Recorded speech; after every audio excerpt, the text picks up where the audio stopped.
cargo del ingeniero Juan Carlos Loza, que lo tenemos aquí presente. Y espero que, como hemos estipulado este método, hayan podido ver los videos correspondientes a estos módulos que estoy mencionando, para que durante la sesión de hoy y de mañana poder aclararles las dudas. Así que los escucho a ver cuáles son las dudas, o los escuchamos, mejor dicho, a ver cuáles son las dudas para ir aclarando.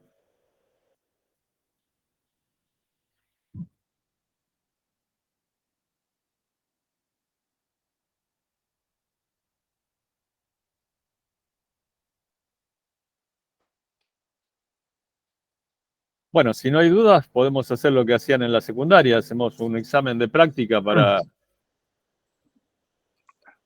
Sí, yo le hice... No alcancé a hacer los 4 ejercicios. Y el primero, que de la densidad, lo hice de otra manera, como estaba resuelto, pero me dio igual. No hay un único camino para Claro. llegar a Roma. Si ustedes conocen o prefieren hacerlo de otra forma, si está bien, no hay vuelta. Eso. Me faltó el del diagrama de Oswald, que ahí sí, por ahí tenía alguna duda con respecto a ese diagrama, pero bueno. Bueno, es uno de los puntos importantes, tanto diagrama de Oswald y de Grebel. Hoy vamos a hacer hincapié para que traten de entenderlo, porque es una parte muy importante de la parte teórica. Ok. Bien. De las partes iniciales, ¿alguien tiene alguna duda como para tratar de ir en orden cronológico? Del tema de densidades, de la ecuación de estado de los gases ideales, de lo que es presión absoluta, presión manométrica, densidad absoluta, densidad relativa. La parte teórica normalmente es más tediosa, es de la que normalmente todos estamos más alejados.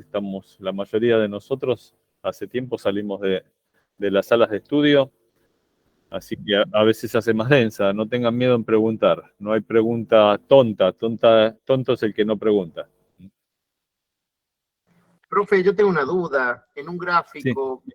¿a qué hace referencia cuando dice estado de carga? Bien, bueno, me parece bien. Hay a veces terminologías que no se entienden.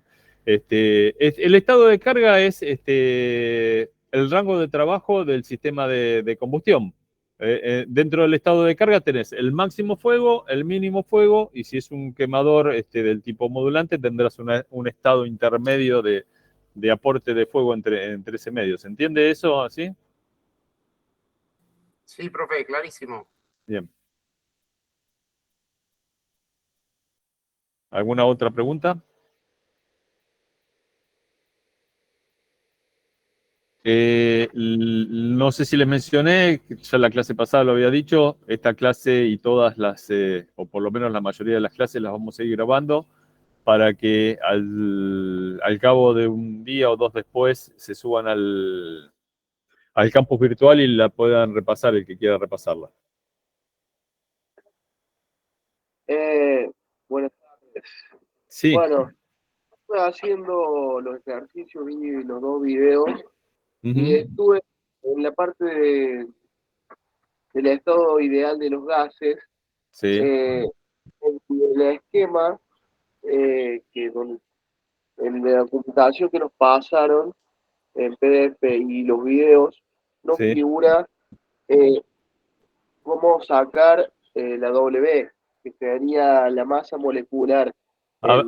A ver, vamos a lo práctico. Yo voy a poner en pantalla el material para tratar de que todos entendamos lo que vos estás explicándonos y tratar de a partir de ahí aclarar la duda. ¿Te parece? Sí. De todas formas, cuando vi la resolución del ejercicio, me di cuenta cómo se obtenía, digamos, yo de todas formas, cuando le hice el ejercicio hice mal porque no utilicé los valores absolutos, utilicé valores relativos y lo que me dio dando algo, un Claro, resultado. ese suele ser un error frecuente, el tema de olvidarse que hay que utilizar valores absolutos. Acá lo tenemos en pantalla, supongo que lo están viendo, la ecuación de estado de los gases ideales, ¿sí? En donde tenemos que la presión absoluta es igual a la densidad por R dividido W y por T, en donde básicamente R es una constante universal de los gases. Existen otras formas de ecuación de los gases de estado. La que vemos en el curso es esta. Insisto, no hay un único método de cálculo. Pero bueno, en este caso, con las unidades que nosotros utilizamos, que son las del sistema internacional, el R vale 8.314,5 Newton metro por kilomol por Kelvin, dividido kilomol dividido Kelvin, ¿sí? Y Newton metro es la unidad Joule, ¿no? También. Así que no sé si hay alguna duda con respecto a esto o qué era lo que no se entendía, cómo despejar W, de dónde sacar W. En el ejercicio en el que nos dan calcular cuál es la densidad del metano a 100 kilopascales y 15.5 grados centígrados, bueno, ahí podemos sacar la información, pero para sacar W, digamos,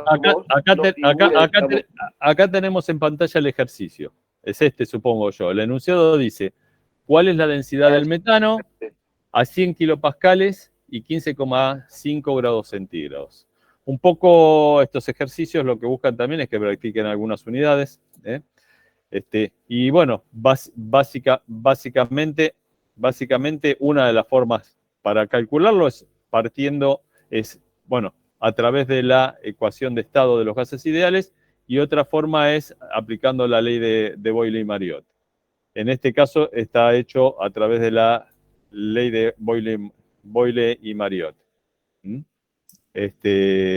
Básicamente, donde tenemos que la densidad en un estado final es igual a la densidad absoluta del gas en un estado inicial, multiplicado por dos factores, uno que es un cociente de presiones y otro que es un cociente de temperaturas. Las presiones las tenemos del enunciado, las temperaturas también las sacamos del enunciado, en ambos casos tienen que ser valores absolutos, y la densidad la obtenemos como el cociente entre la masa molar y el volumen molar. La masa molar, un mol de metano, va a tener una masa de 1 por 12, que es el peso del carbono, más 4 por 1, que es el peso del hidrógeno, me da 16. Si lo dividido por el volumen que tiene un mol, que es 22,4, masa sobre volumen me da densidad. Entonces tengo la densidad, ¿en qué condición? En la condición normal, porque lo que estoy utilizando es como parámetro un valor conocido, que es el volumen de un mol en condiciones normales. Un mol de cualquier gas en condiciones normales de presión y temperatura ocupa 22,4 litros por mol, o normales metros cúbicos por kilomol. Esperen que hay alguien que quiere entrar. Voy a habilitar al que quiere entrar. Ahí ya entró, supongo. ¿Se entiende hasta acá? ¿Alguna pregunta con esto? Pablo, cuando te dan la presión en atmósferas, ¿hay que sobreentender que ya es absoluta? Cuando es atmósferas, normalmente se habla en absoluta, pero ante la duda pregunten. Si ustedes... Claro, no, porque el ejercicio que está como ejemplo, justamente, si en atmósfera lo pasa directamente a pascales, pero no le suma, claro, o sea, ya la toma como absoluta. En atmósferas suele ser absoluta. Sí, correcto. Bueno, entonces tengo cuál es la densidad del metano en las condiciones normales de presión y temperatura. ¿Cuáles son las condiciones normales de presión y temperatura? ¿Quién me puede decir, colaborar con eso?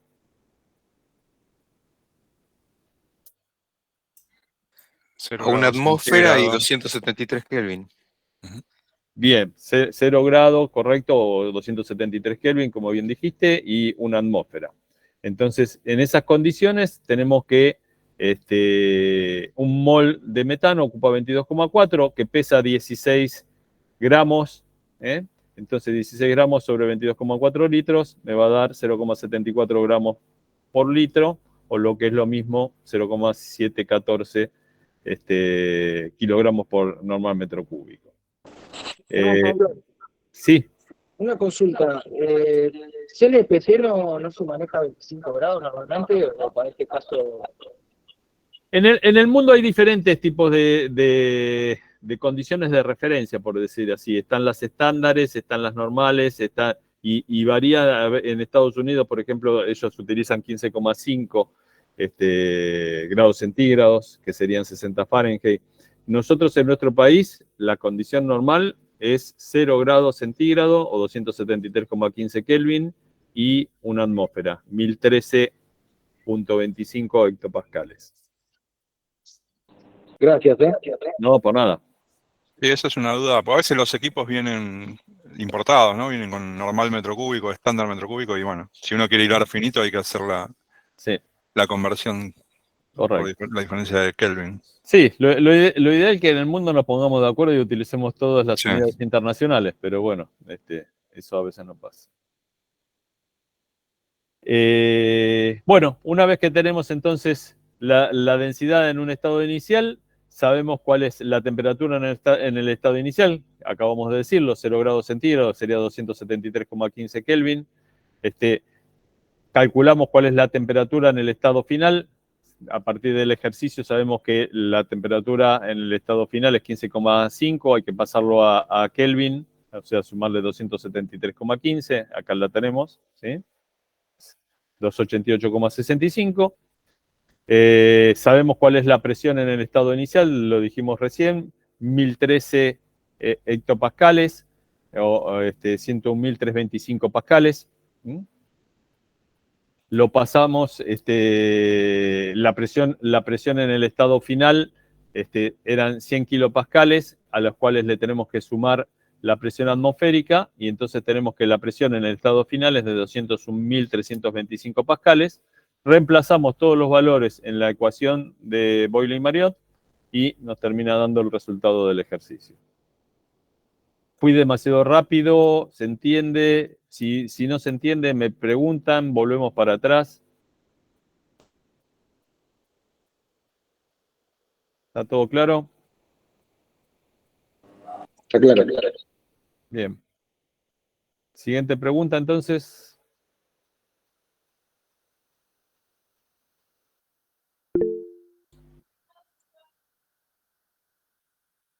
Profe, una consulta. Yo ese ejercicio lo resolví como lo hizo la Filmina, con la ecuación de los gases ideales.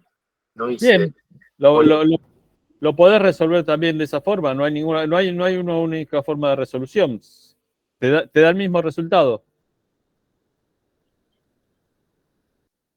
Sí, llevo lo mismo. Si te da el mismo resultado, es señal de que lo hiciste bien. Veamos el siguiente ejercicio. A ver, el siguiente ejercicio... ¿Es el que tiene en un precalentador de aire de un horno de proceso? Sí, es ese. Bueno, el enunciado entonces es un precalentador de aire de proceso. El aire sale a una presión relativa, acá aclara que es presión relativa, de 200 milímetros de columna de agua, y una temperatura de 120 grados centígrados. Hay que calcular la densidad absoluta del aire en esas condiciones. El problema también se puede resolver por varios caminos. Yo creo que acá, en este ejemplo, lo resolví de las dos formas. Está a través de Boyle-Marriott y está a través de la ecuación general de estado. Entonces, si lo resolvemos a partir de la ecuación general de estado, básicamente tenemos que la densidad del aire a 200 grados y 200 milímetros de columna de agua, que es la que pide calcular el enunciado del ejercicio, va a ser igual a la presión, ¿sí? Despejo, esta es dada vuelta a la ecuación de estado de los gases ideales, parto de despejar la densidad, va a ser igual a la presión multiplicado por W dividido R por T y me termina dando 0,911. ¿De dónde sale el W? Bueno, el W es el peso molar del aire, en donde tenemos que el aire está compuesto por 21% de oxígeno, el aire técnico, como vimos en el curso, 21% de oxígeno y 79% de nitrógeno.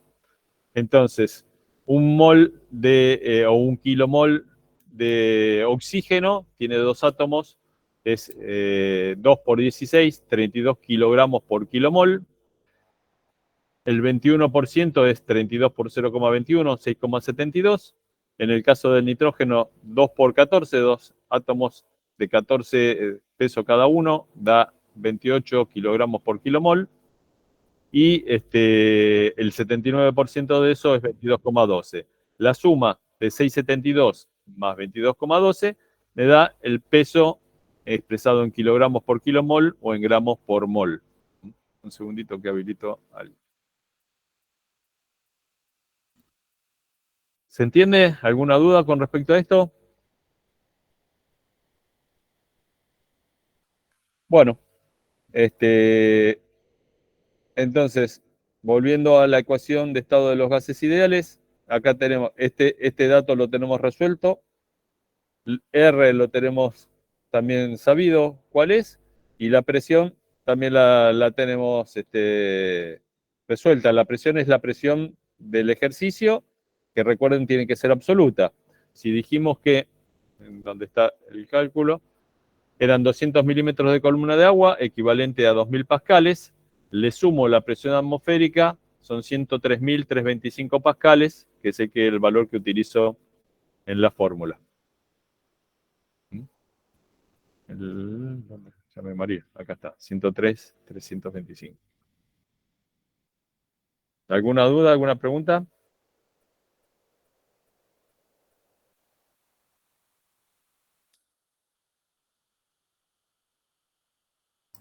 Ninguna, muchas gracias. Bueno, ¿todo el mundo entendió todo lo de los videos? ¿Las clases de los videos se entendieron todo? ¿Se entendió todo? Bueno, yo tengo que decir que sí, que entendí, lo hice el ejercicio, pero cuando lo volví a hacer me dio distinto. Cuando lo volví a hacer por tercera vez me dio distinto. Y hasta que vi la solución y una de las formas en que lo había hecho era igual a la solución. Lo que quiero decir es que hay que familiarizarse con esto, es complejo y, claro. y hay que tener práctica, no es tan sencillo. Se entiende después de andar bastante, digamos, con las unidades y hacer muchos ejercicios. Exactamente, eso es un poco la intención desde nuestra parte, ¿no? Tratar de darles una metodología de estudio, que vean el video como si fuese una clase, que traten de resolver el ejercicio, ahí es donde empiezan a aparecer las dudas y se dan cuenta con que no habían entendido del todo lo que les pareció entender de primera intención. Y en la medida que van dándose cuenta de eso, van puliendo el aprendizaje, ¿no? Y después, bueno, la idea es seguir practicando o viendo otros ejemplos, o incluso ya a partir de la semana que viene haciendo el trabajo práctico que corresponde a estos módulos. Pablo, buenas tardes. Sí. ¿Qué tal? Soy Federico Pérez. La primera clase no me tenía problemas de conexión, no te pude ver, así que bueno, mucho gusto. Esta es mi igualmente, igualmente, Federico. Pablo, consulta, en alguna parte de la clase vos nombrás el gas de agua. ¿Qué es el gas de agua? Sí, digamos, es un poco una literatura complementaria. Antiguamente se utilizaba una especie de gas, o en algún proceso puede ser que se siga utilizando, en donde a través de una masa de carbón incandescente se hace pasar vapor y se produce un gas que tiene cierto poder calorífico y a ese gas se le denomina gas de agua. En algunos casos se lo utilizaba a veces, en algunos casos, antiguamente para iluminación de ciudades y calles, digamos. Pero es algo que quedó bastante obsoleto. No así otros gases, como por ejemplo el gas de alto horno, el biogás, que a lo mejor son otros gases que hoy en día sí se están utilizando. El hidrógeno está muy en boga también. Bien. Y en relación a los ejercicios, a mí me pasó un poquito como el compañero, hacía rato que no que no tocaban termodinámica, pero nada, es refrescar por ahí, por suerte en mi caso. Y yo, por ahí las consultas que tengo son, por ahí me voy un poquito más adelante, pero nada, te quiero aprovechar mientras pueda. Sí, adelante. En relación al ejercicio digamos, de este oficio, ¿cuáles son las herramientas básicas que necesita un instalador de combustión? El analizador de gases. ¿Qué más? El analizador de gases es imprescindible. A veces está el concepto de que uno viendo la llama la puede ajustar. La verdad que eso no es así. Quienes tienen experiencia lo podrán corroborar o lo podrán comentar en el curso. Una llama, viéndola, no dice que la llama es buena o es mala. No. Obviamente, si es muy mala, uno ve que es muy mala, pero si está en condiciones de límite, no te das cuenta. Entonces, sí o sí, el analizador de gases es imprescindible para ajustar una combustión. Bien. Y luego, bueno, instrumentos de medición, presiones y temperaturas, especialmente presiones. Manómetros. Claro. Por supuesto también algo que no siempre se cuenta en un sistema de combustión, sería interesante o sería necesario medir caudales también, porque uno tiene que ajustar el caudal máximo y el caudal mínimo del combustible. En la práctica eso no se tiene, en muchos casos no se tiene, perdón, y se termina utilizando el medidor de la línea municipal, el que utiliza la distribuidora para facturar. Eso a veces se puede hacer cuando hay un único artefacto funcionando y puede uno inferir que lo que está midiendo es lo de ese artefacto.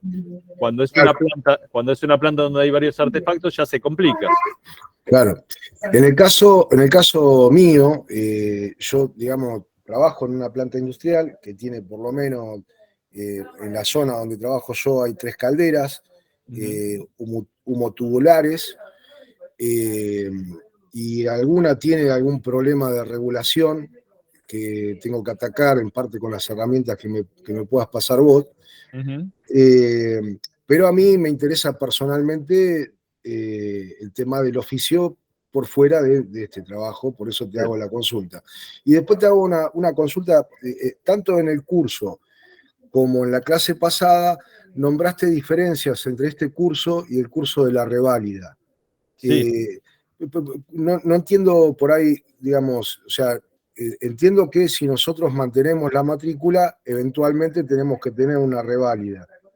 Claro, correcto. O sea, esta profesión, como la mayoría de las profesiones, se van modernizando, van apareciendo nuevas tecnologías, van apareciendo nuevos elementos. Entonces, la intención de la matrícula es que los profesionales se mantengan actualizados. Por eso el Energas, cuando emitió la resolución creando la figura del matriculado en combustión, lo que hizo fue estipular que cada 5 años tenían que ver contenidos nuevos, repasar algunos contenidos importantes sobre la profesión y demostrar que adquieren esos conocimientos. Ese es el tema de la reválida.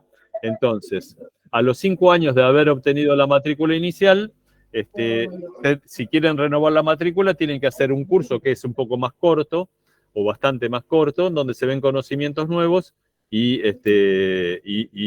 tienen que validar que los absorbieron, digamos. Bien. Che, y un par de consultitas más. ¿Vos tenés idea cuánto es el costo de la matrícula? No manejo la parte administrativa, eso escribirle a Federico o a Felipe, toda esa parte la tenés que ver con ellos. Perfecto.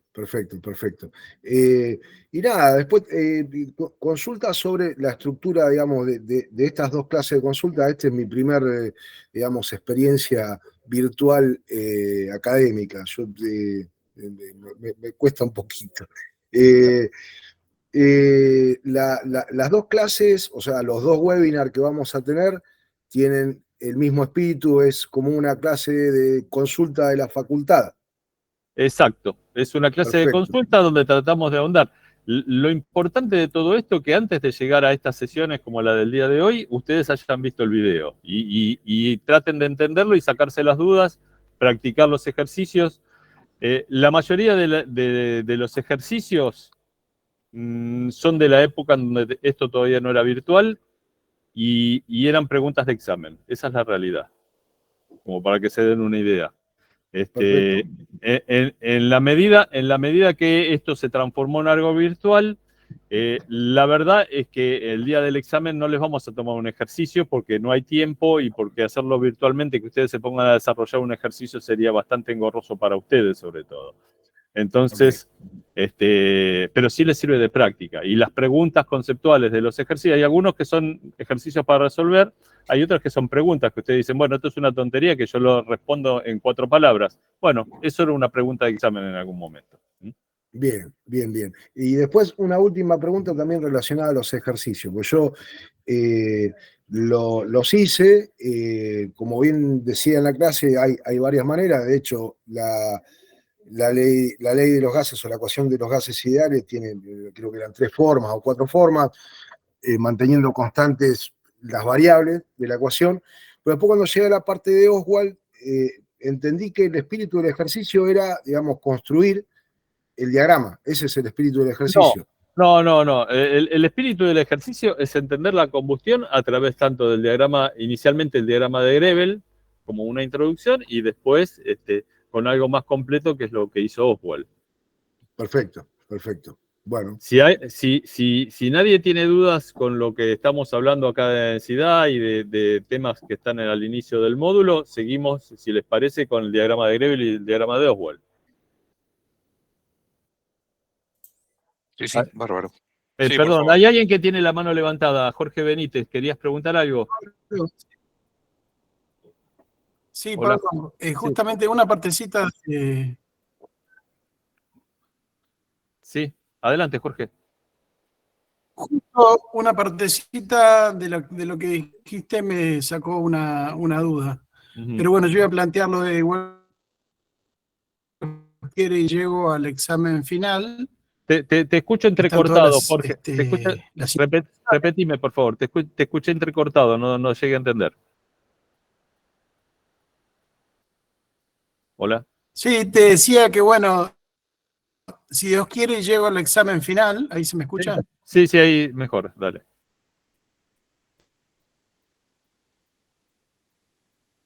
Y llego al examen final, la duda que tengo hoy, que tal vez muchos de mis compañeros la tengan, es justamente referido a lo que acabamos de ver en las diapositivas y demás, en donde hay muchas unidades de medida, muchas traspaso de unidades de medida, fórmulas y demás, que van a ser costosos poder uso, decirle hoy que puedo llegar a desarrollar un ejercicio de mentirle. Entonces, la práctica para esto fue fundamental ir ejercitando.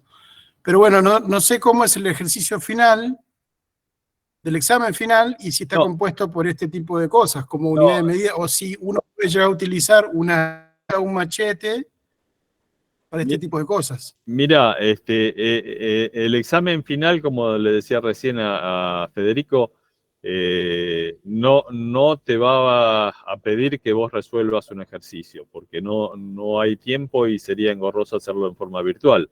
Pero sí el concepto. Un examen, una pregunta podría ser, decime cómo es la ecuación de estado de los gases ideales, por ejemplo. O decime cómo es la de Boyle-Mariot, o algunas de las otras. Claro, yo... Más después.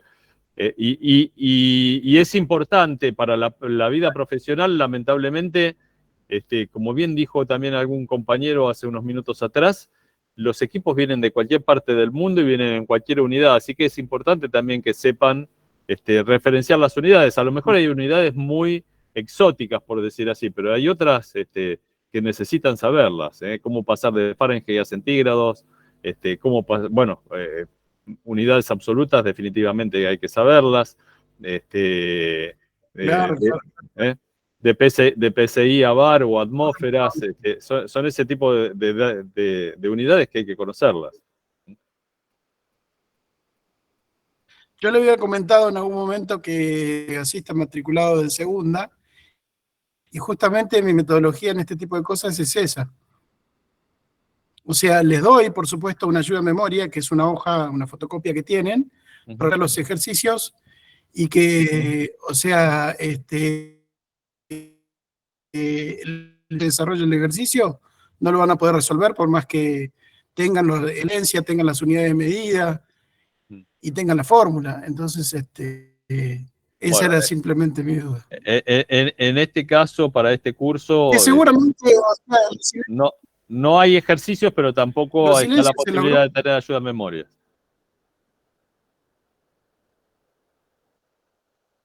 claro, entiendo. Bueno. Entonces, los grupos muchas veces tienen que ver al silencio mío, por ejemplo, que fue de tal vez entender y no entender ambas cosas, ¿no? Ajá. Bien. Bueno.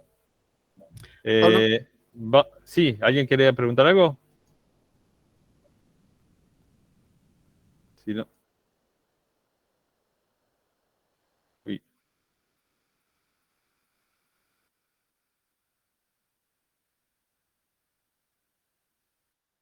Diagrama de Grebel. ¿Quién me sabe decir qué es el diagrama de Grebel? Vamos a tratar de repasarlo entre todos, a ver.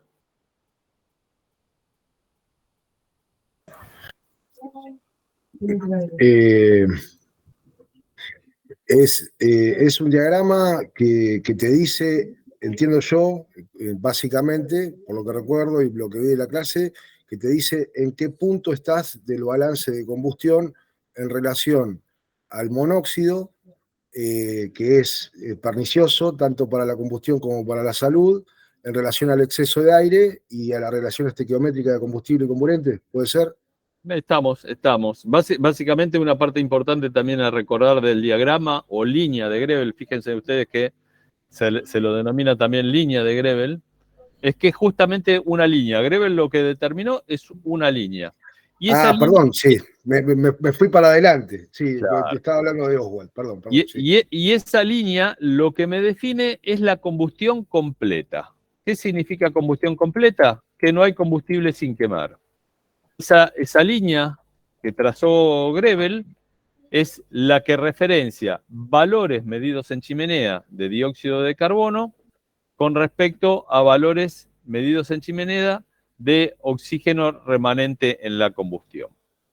Si yo tengo aquí 0 valor de dióxido de carbono medido en la chimenea, voy a medir teóricamente, en la práctica esto no se cumple, esto es muy teórico este punto, voy a tener un 0,21 fracción molar de oxígeno medido en chimenea.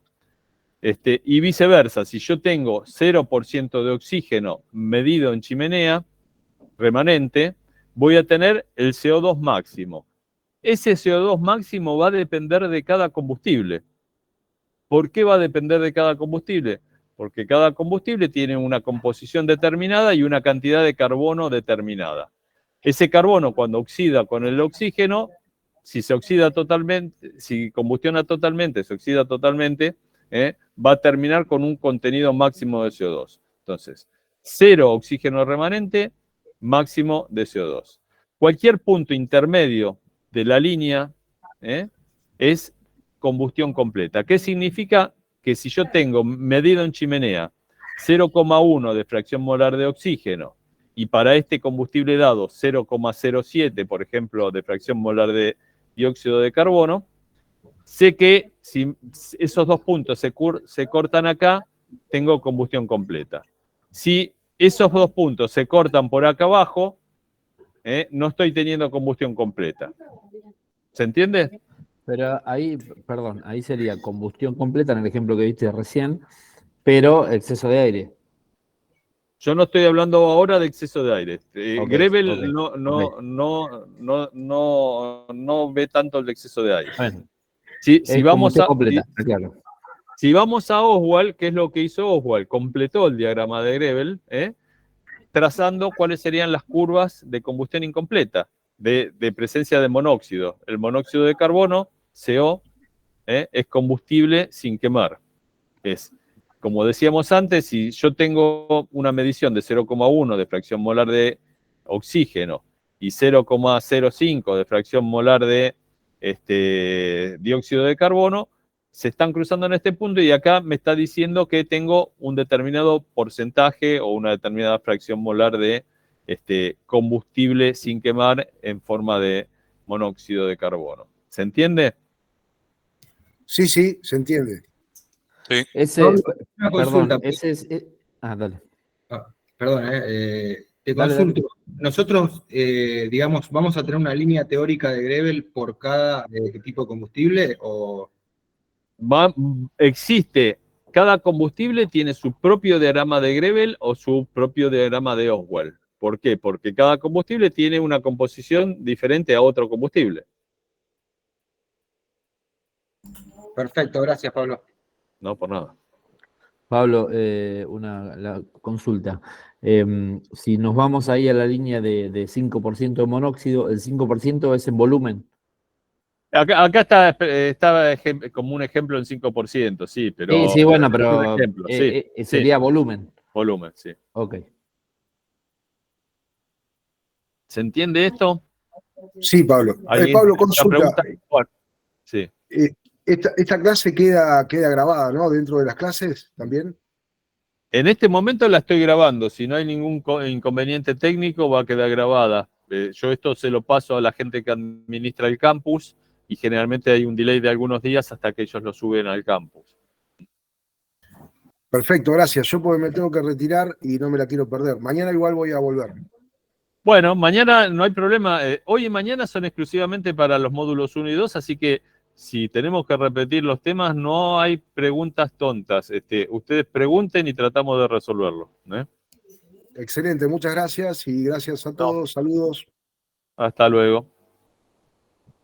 Bien, prosiguiendo entonces Grevel, además llegó a concluir lo siguiente. Grevel dijo, si yo acá estoy midiendo 0% de oxígeno, ¿sí? Remanente en chimenea, y acá estoy midiendo el máximo de dióxido de carbono, en esta condición es donde yo tengo exceso de aire igual a 0.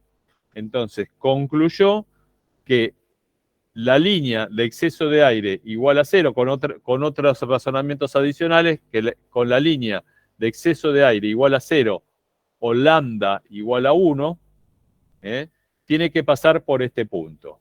Luego determinó adicionalmente que esa línea parte de un foco que se encuentra en el diagrama de ejes cartesianos a menos 2 y 1, con una cantidad de líneas que en la práctica parecen paralelas, pero que no son paralelas, que definen los otros valores de exceso de aire o de defecto de aire. De la línea de lambda igual a 1 o exceso de aire igual a 0 hacia la derecha, son líneas que me están indicando diferentes valores de exceso de aire. Y de la línea de lambda igual a 1 hacia la izquierda son líneas que me están determinando defecto de aire. ¿Se entiende? Sí. Sí, profe. Sí. Bueno. Lambda, ¿qué significa lambda? El exceso de aire. Lambda es la relación entre el volumen de aire real dividido el aire estequiométrico, el aire necesario para estequiometría. Excelente, excelente. Esa es la definición de lambda. Se lo denomina como coeficiente de exceso de aire, pero como bien dijo recién, ¿tu nombre es? Walter Sánchez. Walter, como recién dijo Walter, es el cociente entre el aire real y el aire ideal. Cuando el aire real es igual al aire ideal que tendría que tener ese combustible, ese cociente me va a dar 1. O sea, el exceso de aire es igual a 0.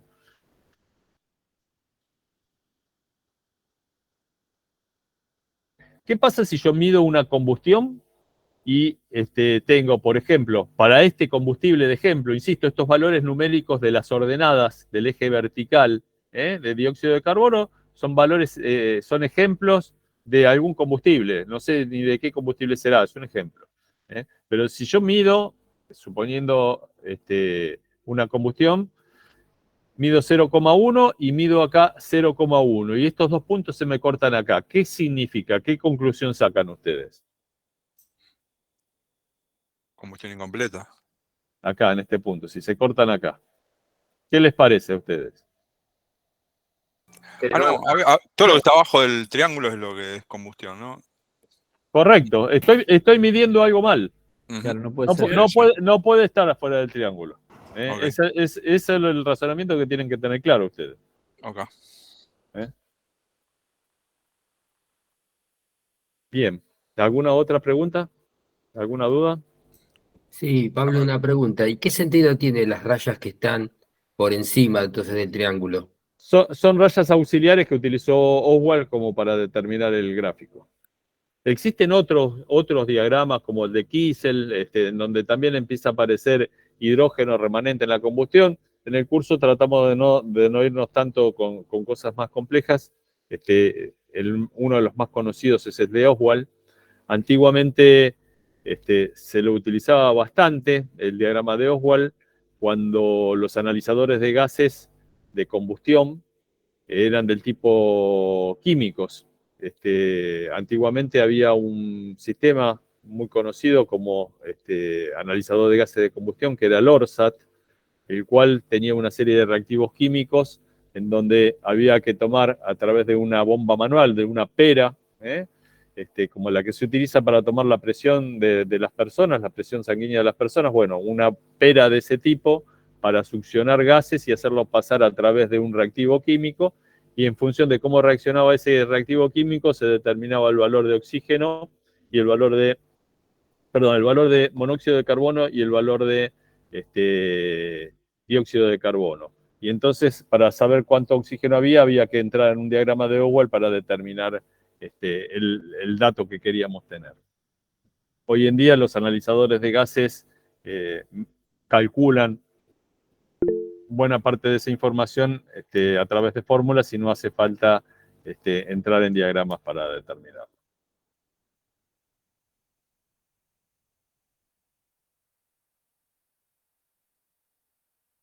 Pero es importante el diagrama de Oswald básicamente para que ustedes entiendan la combustión.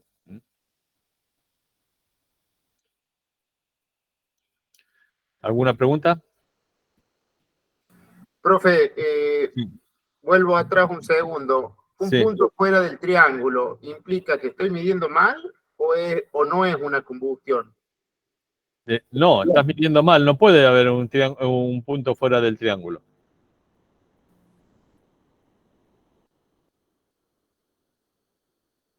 No puede haber. Toda la combustión tiene que estar dentro del triángulo. Y vamos a tratar de ver algunos otros conceptos. Dijimos que la línea roja es la línea de Grevel. Esta es la de combustión completa. Este punto, en donde tengo combustión completa y exceso de aire igual a 0, o lambda igual a 1, es el de combustión perfecta, porque además de ser completa, lo estoy haciendo sin exceso de aire. Un punto acá es una combustión incompleta con exceso de aire. ¿Por qué? Porque estoy al lado derecho de la línea de exceso de aire igual a 0. Un punto acá es una combustión incompleta y a su vez estoy trabajando con defecto de aire. Entonces, ¿cuál puede ser el motivo? Ya a lo mejor esto para razonarlo más adelante, pero si yo estoy haciendo el ajuste de combustión y me encuentro con que estoy midiendo y me cae que los valores se me cruzan acá, estoy teniendo combustión incompleta con defecto de aire. Bueno, básicamente lo primero que tengo que concluir es que para tener combustión completa, sí o sí necesito tener más aire. Entonces lo que voy a hacer para ajustar esa combustión es darle más aire. Y si yo tengo exceso de aire, pero aún tengo combustión incompleta, los motivos pueden llegar a ser otros. Que la mezcla es mala, que la combustión se enfrió por algún motivo. Hay otros motivos. Entonces, tener conceptualmente que yo tengo exceso de efecto de aire, combustión incompleta, me sirve a mí para razonar y entender qué es lo que necesito corregir de la combustión para lograr el objetivo, que es combustión completa y normalmente en la mayoría de los procesos con el menor exceso de aire posible. Hay procesos generalmente procesos de secado o de calentamiento, a veces que trabajan desprofeso con exceso de aire. Cuando se quiere ser eficiente para tratar de utilizar la menor cantidad de combustible posible, la idea es trabajar con el menor exceso de aire requerido para la combustión, siempre y cuando se mantenga con combustión completa. Y existen algunos otros procesos que ya los vamos a ir viendo en otros módulos, en donde por cuestiones de proceso es necesario trabajar con defecto de aire, y en ese caso sí o sí vamos a tener formación de monóxido de carbono y hay que resolver esa cuestión de contaminación ambiental de alguna otra forma. ¿Qué sería por necesidad de temperatura de llama? Puede ser por necesidad de temperatura de llama, puede ser a veces porque el proceso requiere que no haya oxígeno libre por una cuestión de oxidación del producto que se está calentando. Por ejemplo, es muy común que en los tratamientos térmicos de endurecimiento de metales se trabaje con atmósfera reductora, o sea, con defecto de aire. Y entonces no podés tener una combustión con exceso de aire ahí. Gracias. ¿Preguntas? Sí, una pregunta. Sí. Entiendo, así como la línea de Grevel ya está tabulada, digamos, de acuerdo a cada tipo de combustible, ¿no? Y lo que es la línea de exceso de aire igual cero, eso también, digamos, ya está calculada para cada tipo de combustible, o hay que calcularla, porque entiendo el punto de paso, pero no entiendo cómo se calcula la pendiente o la inclinación de la línea de... No, bueno, a ver, si a vos o a alguien les interesa cómo trazar el diagrama de Oswald, existe todo un procedimiento. Yo no lo recuerdo de memoria, pero lo tengo. Si a alguien les interesa, les paso cómo determinar el diagrama de Oswald. Eso me lo piden, me mandan un mail y se los paso. Y ahí Oswald dice, lo pueden hacer con un Excel, pueden determinar y calcular el diagrama, trazar el diagrama de Oswald. Eso se calcula, se traza, digamos. Okay. Ahora, la línea de lambda igual a 1 o exceso de aire igual a 0 tiene la característica que siempre tiene que pasar por el valor máximo de dióxido de carbono, y oxígeno igual a 0. Oxígeno remanente igual a 0. Acá en las abscisas, oxígeno igual a 0, y en las ordenadas, dióxido de carbono máximo. En este ejemplo está más o menos en 0,13, pero no quiere decir que siempre será 0,13. Ese valor va a variar dependiendo del tipo de combustible. Pablo, inclusive en la clase que das vos en el video, nombrás que esto ya no se aplica, que es muy importante para los conceptos, tenerlo en claro, pero que no se aplica para los cálculos. Es lo que decía hace un ratito. Esto se usaba bastante con los analizadores de gases del tipo químicos. Hoy en día tenés un analizador portátil que tiene el tamaño un poco más grande de un celular y te da toda esta información, te la da midiendo. Pero si vos medís sin tener los conceptos, podés cometer errores. Así que es importante este concepto. Y quería una consulta. En los videos nombraba que la condición estequiométrica en la práctica no se da, es difícil conseguirla. Generalmente le damos un exceso de aire. ¿Por qué es? ¿Por qué no? Bien. Me gusta la pregunta. Me gusta la pregunta.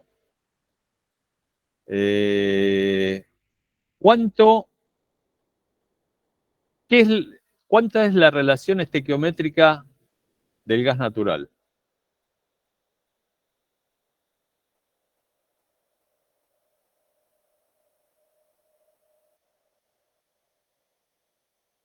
Era como 10-1 o algo así, ¿no? Más o menos, sí. En realidad, el gas natural... 9,7, algo así. Perfecto. El gas natural es un gas, para la redundancia, cuya composición va variando a lo largo del día, a lo largo de los días, a lo largo de las semanas y de los meses.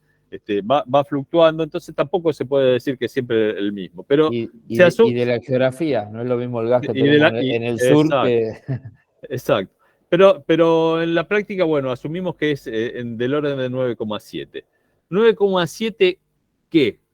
9,7 volúmenes de aire por cada volumen de gas natural. Podrían ser 9,7 normales metros cúbicos de aire por cada metro cúbico de gas natural, o pueden ser 9,7 moles de aire por cada mol de gas natural. Ahora, ustedes imagínense en una combustión que están entrando un montón de, por decir así, moles de gas natural, que sería el combustible, y cada uno de esos moles, durante la combustión, se tienen que encontrar con 9,7 moles de oxígeno, en todo un lío de turbulencia. La realidad es que lograr que cada mol de gas natural encuentre sus 9,7 parejas de aire durante el proceso de la combustión es muy difícil. Siempre, si yo meto las cantidades justas de moles de aire y las cantidades justas de moles de gas natural, lo más probable es que haya alguno que se quede sin pareja.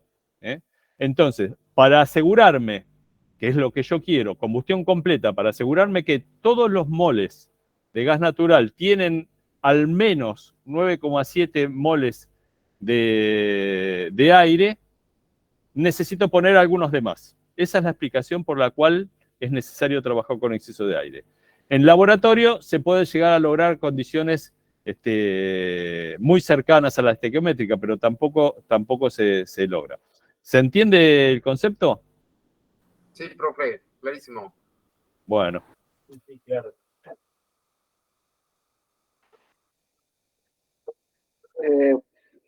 Está claro la explicación. A mí lo que me queda, quería volver un segundito para atrás. Nosotros tenemos que saber trazar la línea lambda esa, el diagrama, o... No, ustedes conceptualmente tienen que saber qué es esto. A ver, si yo les pongo esta imagen acá, ustedes me tienen que decir, mira, esta línea, porque está pasando por acá, está pasando por el valor de CO2 máximo y 0 valor de oxígeno, esta tiene que ser la de exceso de aire igual a 0. Esta línea roja, esta es la línea de Grebel, me tienen que decir.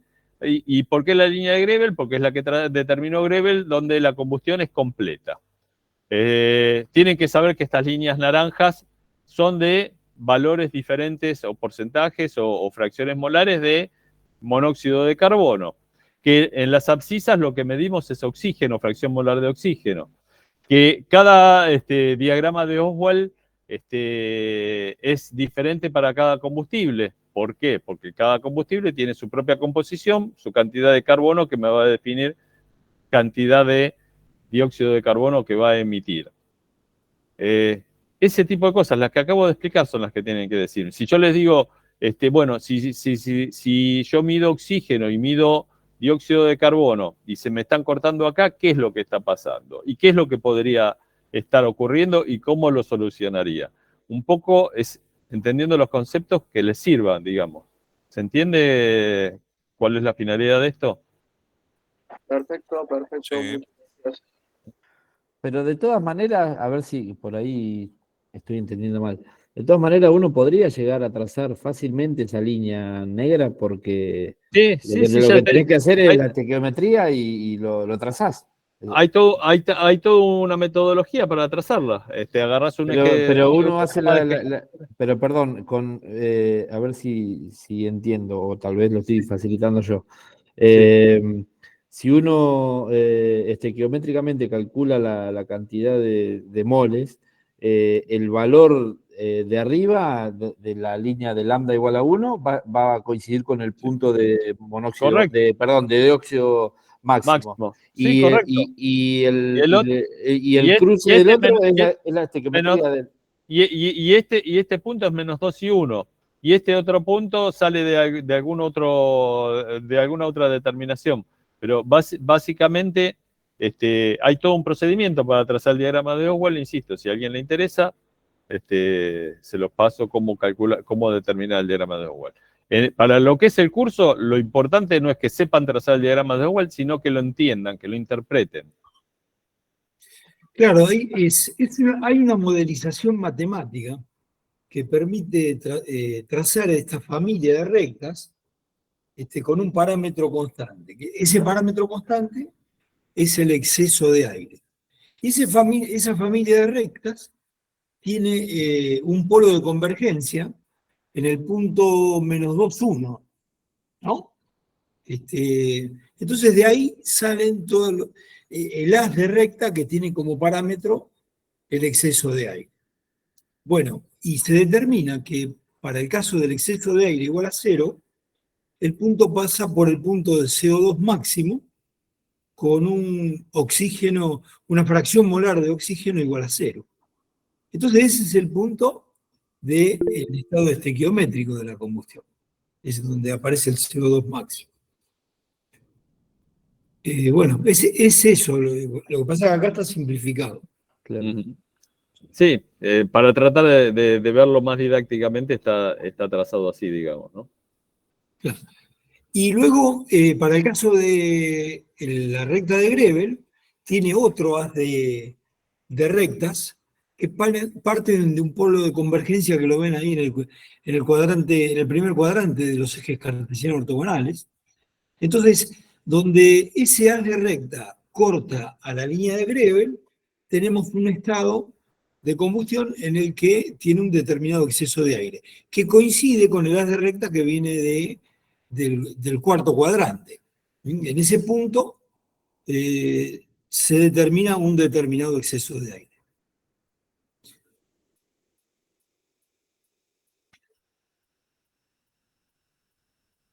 ¿Preguntas?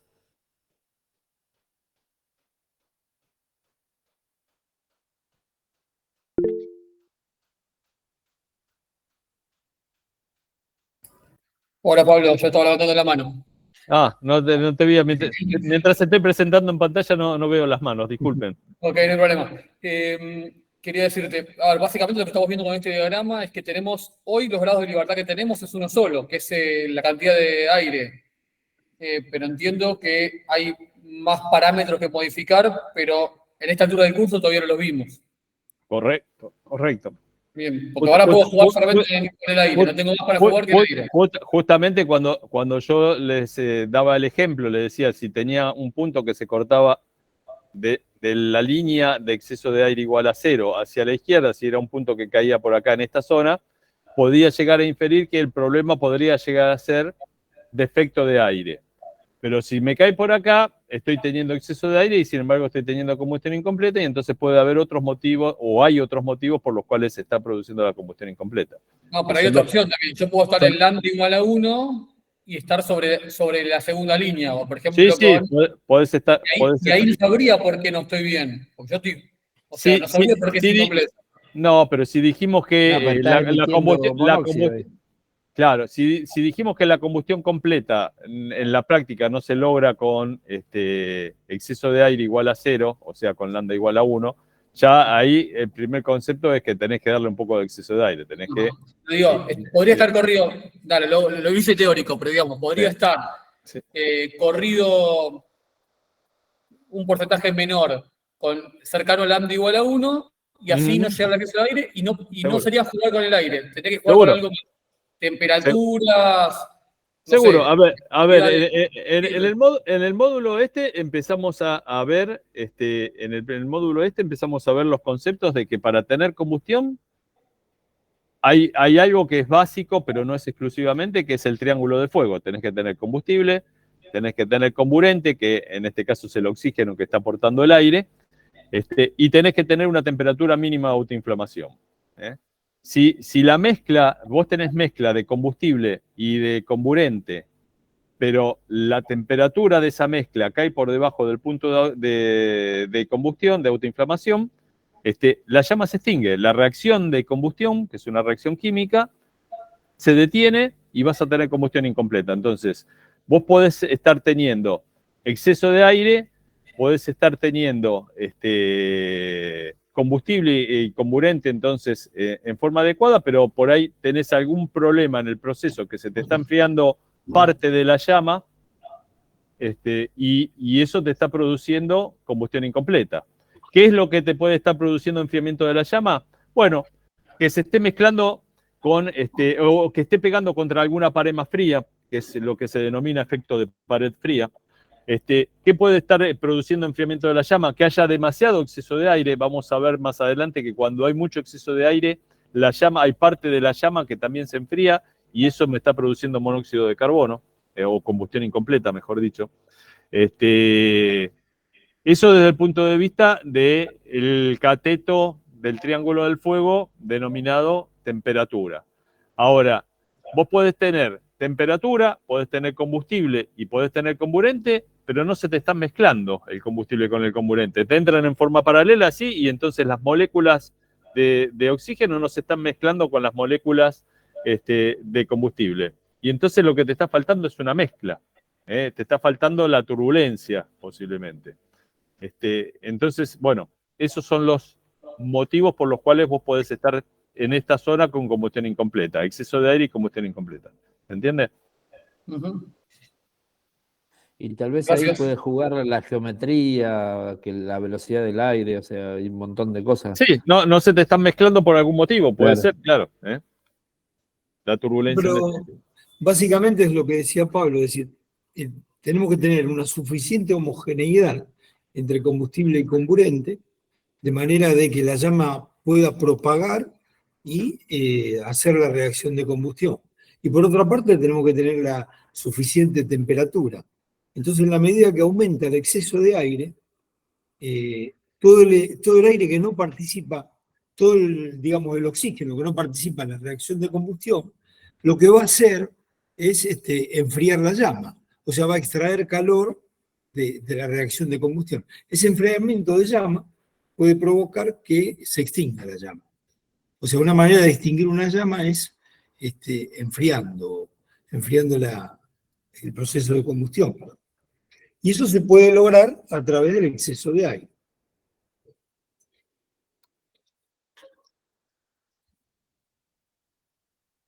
¿Preguntas?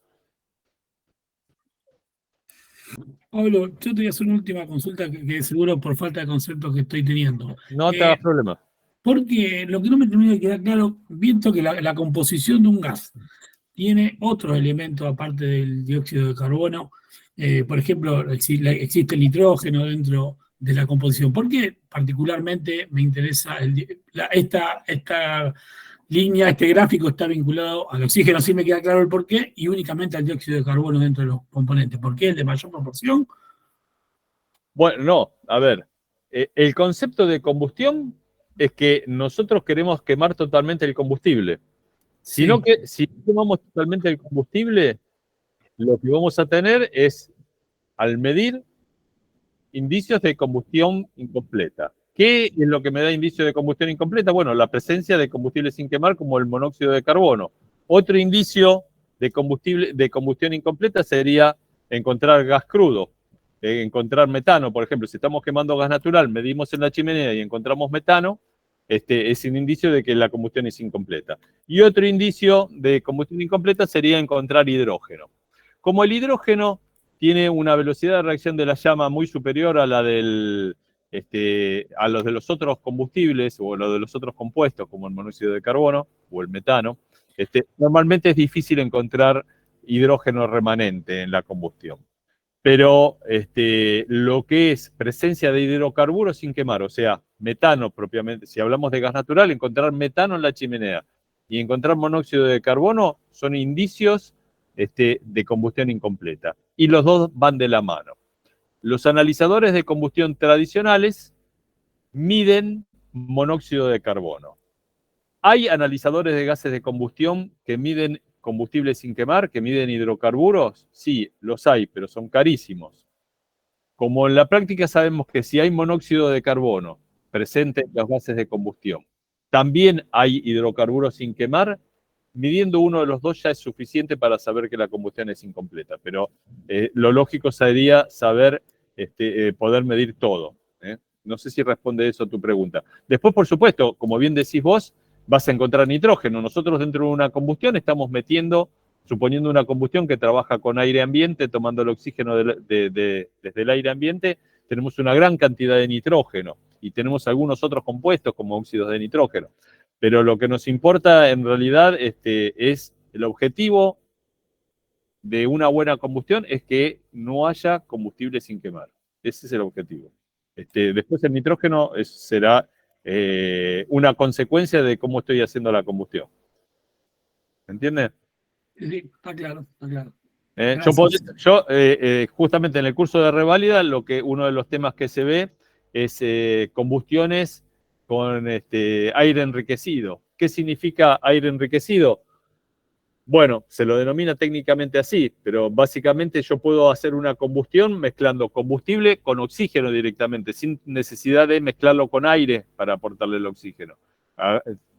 Tomo un tubo de oxígeno puro y lo utilizo para meter en el quemador. Esos serían los quemadores de oxicombustible, ¿no? O en el caso de los más conocidos, los acetileno, por ejemplo. O hay algunos en donde se le inyecta una parte de oxígeno y entonces el diagrama de Oswald, en vez de tener este punto máximo como 0,21, tendrá 0,25 el punto máximo. ¿Por qué? Porque el aire está enriquecido, tiene más oxígeno que el que normalmente tiene el aire ambiente. Y entonces el triángulo sería diferente. Claro, complementando un poco lo que dijo Pablo, fíjense que el diagrama de Oswald nos permite hacer un análisis del proceso de combustión a través de la medición de los gases producto de la combustión. Quiere decir que, desde el punto de vista de la combustión, el punto más eficiente sería quemar la totalidad del carbono, que en ese caso tendríamos la fracción molar o volumétrica máxima de dióxido de carbono en los gases de combustión, que sería el punto rojo superior sobre el eje de ordenadas o el eje que representa la fracción molar de dióxido de carbono en los gases de la combustión. En ese punto, la fracción molar de oxígeno es igual a 0. Quiere decir que estamos quemando la totalidad del carbono y del hidrógeno con la menor cantidad de aire posible. Por supuesto es un punto teórico ese, porque como ya explicaba Pablo, para lograr quemar la totalidad del dióxido de carbono siempre vamos a necesitar un exceso de aire. Y entonces en la medida que nos acerquemos a ese punto, vamos a estar siendo más eficientes en el quemado del combustible. Y el otro punto característico es el 0,21, que está sobre el eje de las abscisas para la condición de dióxido de carbono fracción molar 0. Ese es un punto teórico. ¿Por qué? Porque si nosotros aumentamos el exceso de aire y analizamos los gases producto de la combustión, vamos a ver el punto que tuviéramos 21% de oxígeno. ¿Qué punto sería? A ver, ¿qué se les ocurre que estaría pasando? Si tenemos 21% de oxígeno. ¿Qué gas tiene en su composición 21% de oxígeno? El aire. Significa que no hay combustión. De combustible. Exactamente. Quiere decir que estaríamos con un exceso de aire tan grande que sería despreciable la fracción molar correspondiente al combustible. O sea, lo que representa el combustible sería el dióxido de carbono. Entonces ahí el exceso de aire es tan grande que el analizador de gases ve solamente oxígeno en 0,21% de fracción molar de oxígeno. O sea, ese es un punto teórico donde pivotean, cualquiera sea el tipo de combustible, ese 0,21 va a ser siempre constante. Lo que sí va a variar en función de la composición química del combustible es el eje de las ordenadas, o sea, el dióxido de carbono máximo que podemos obtener en los gases producto de la combustión. Eso tiene que ver con la composición química del combustible, ese punto.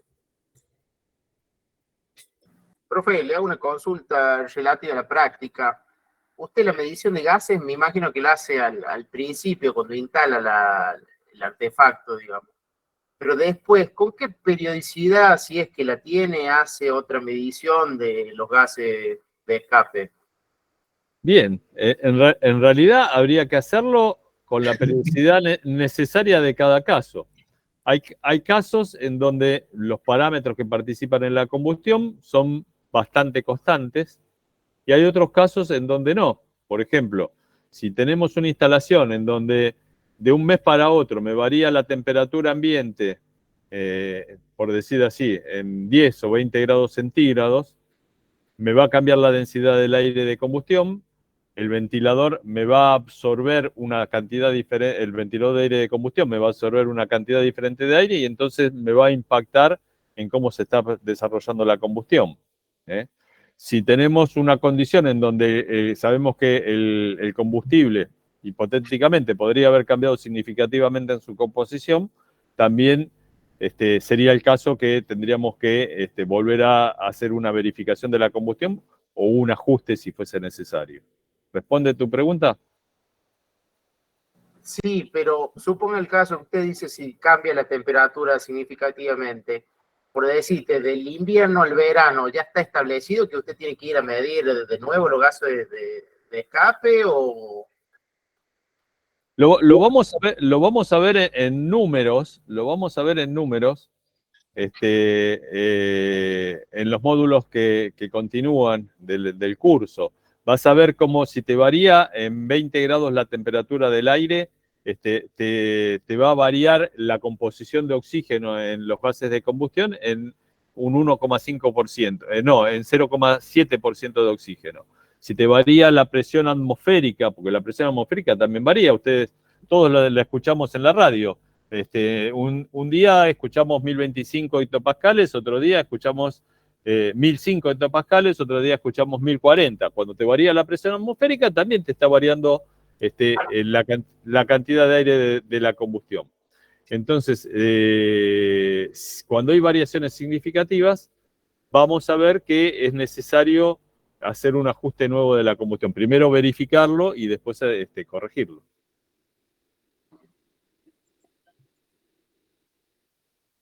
Y justamente es una de las tareas del instalador de combustión. Sí, es importante también el protocolo de puesta en marcha. Es decir, si ustedes cuentan con el protocolo de puesta en marcha, donde se hace un primer análisis de los gases producto de la combustión, entonces después lo que tienen que hacer es contrastar contra ese protocolo, para evaluar. Esto que está contando Juan Carlos es, digamos, la frutilla del postre. Es el final del curso, terminamos hablando del protocolo de combustión y la importancia y de cómo, en función del protocolo de combustión, determinar un razonamiento de falla y error, digamos, ¿no? De falla y solución. Por ejemplo.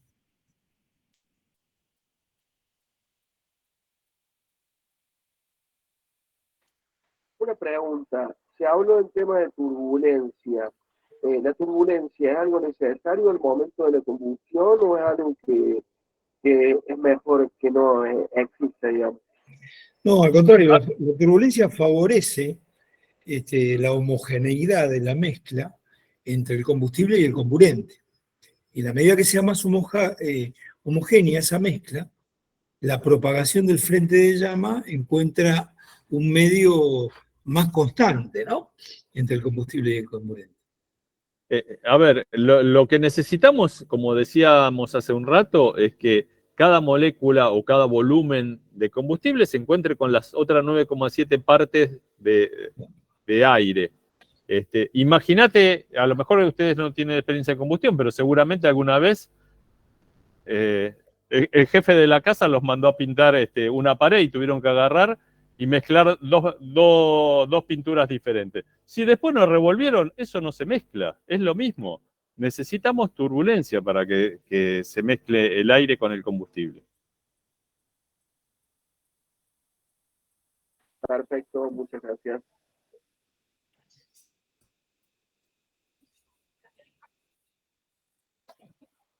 ¿Pregunta? Hola, ¿qué tal? Buenas noches. Sí. Una consulta. Sí.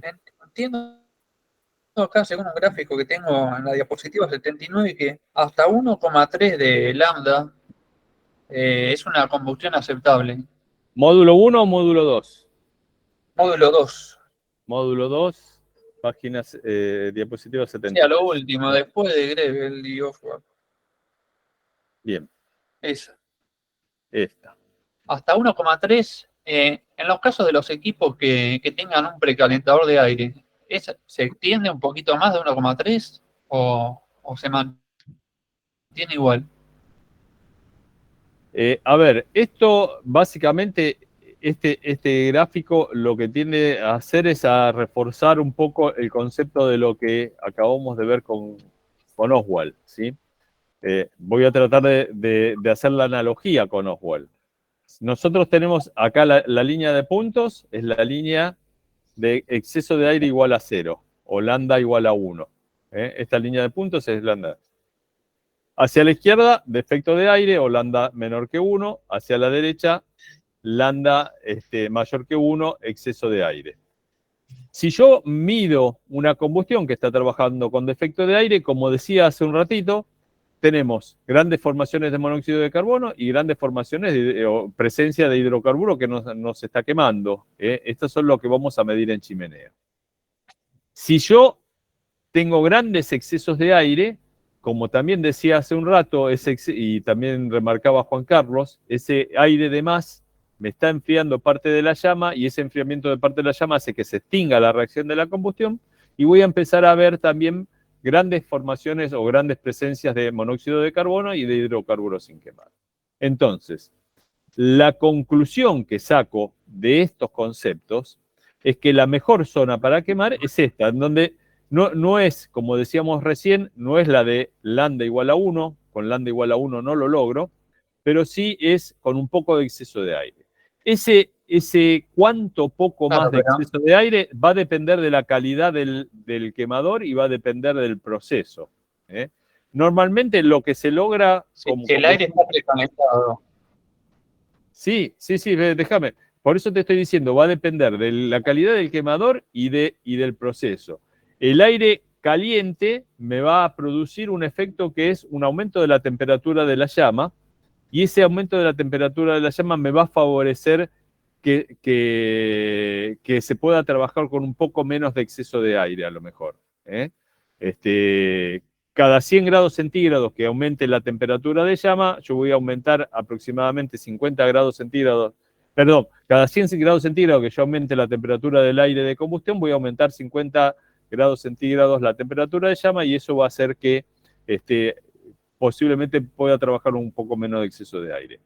Independientemente de eso, hoy en día existen sistemas modernos en donde se trabaja con muy poco exceso de aire, o sea, con un 3% de exceso de aire, que sería lambda igual a 1,03, ya se tiene valores de combustión completa o de presencia de monóxido de carbono o de combustible sin quemar despreciable o no medible. Debajo de 100 ppm, que es lo que marcan las normativas, tanto de monóxido de carbono como de hidrocarburos sin quemar, son valores que se toleran, se aceptan como razonables como combustión completa. En la medida que yo siga aumentando el exceso de aire, bueno, habrá algunos quemadores que podrán llegar hasta un 30% de exceso de aire y dependiendo del proceso, la realidad es que hay algunos quemadores que llegan hasta más.